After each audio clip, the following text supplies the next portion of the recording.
తాజాంశాన్ని చూస్తున్నాం. మరియమ్మ హత్య కేసులో మరో 34 మందిని పోలీసులు అరెస్ట్ చేశారు. ఇక మరింత సమాచారం మా ప్రతినిధి చంద్రశేఖర్ అడిగి తెలుసుకుందాం. చంద్రశేఖర్, మరియమ్మ కేసులో తాజా అరెస్టుల గురించి వివరాలేంటి?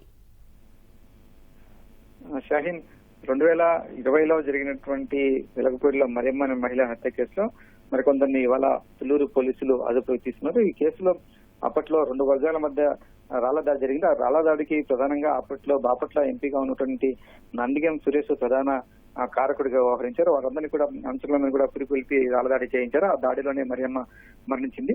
దీంతో అప్పట్లో దళిత సంఘాల తీవ్రంగా ఆందోళన చేయడంతో ఆ కేసు నమోదు చేసినటువంటి పోలీసులు నందిగం సురేష్ పేరుని కూడా అందులో చేర్చారు. అయితే అందులో ఆ కేసుకు సంబంధించి ఎలాంటి విచారణ కూడా జరగనటువంటి పరిస్థితి. ఆ తర్వాత కుటుంబ ప్రభుత్వం వచ్చిన తర్వాత ఈ కేసులో నందిగం సురేష్ ను పోలీసులు అరెస్ట్ చేశారు.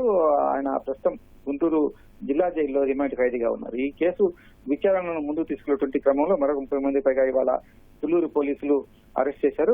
వాళ్ళందరినీ కూడా ఆ రోజు జరిగినటువంటి దాడి కావచ్చు, రాళ్ల దాడికి సంబంధించినటువంటి వీడియో దృశ్యాల ఆధారంగా, ప్రత్యక్ష సాక్షులకు సంబంధించినటువంటి విచారణ ఆధారంగా, అలాగే ఎవరైతే బాధితులు ఉన్నారో చనిపోయినటువంటి మరియమ్మ కుటుంబ సభ్యులు ఇచ్చినటువంటి ఫిర్యాదు, వీటన్నిటి ఆధారంగా మనకు 30 మందిని పోలీసులు ఇవాళ అరెస్ట్ చేసి వారందరూ కూడా మంగళగిరి కోర్టులో హాజరుపరుచున్నారు. ఈ కేసు విచారణకు సంబంధించి ఇప్పటికే నందిగం సురేష్ రిమాండ్ ఖైదీగా ఉండడంతో కేసు వీరిని కూడా పోలీసులు అదుపులోకి తీసుకుని విచారించారు.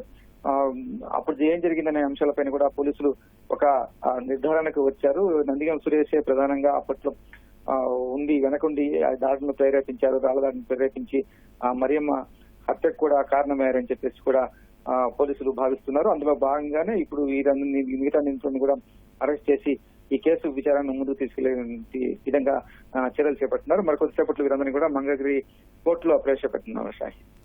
ధన్యవాదాలు చంద్రశేఖర్.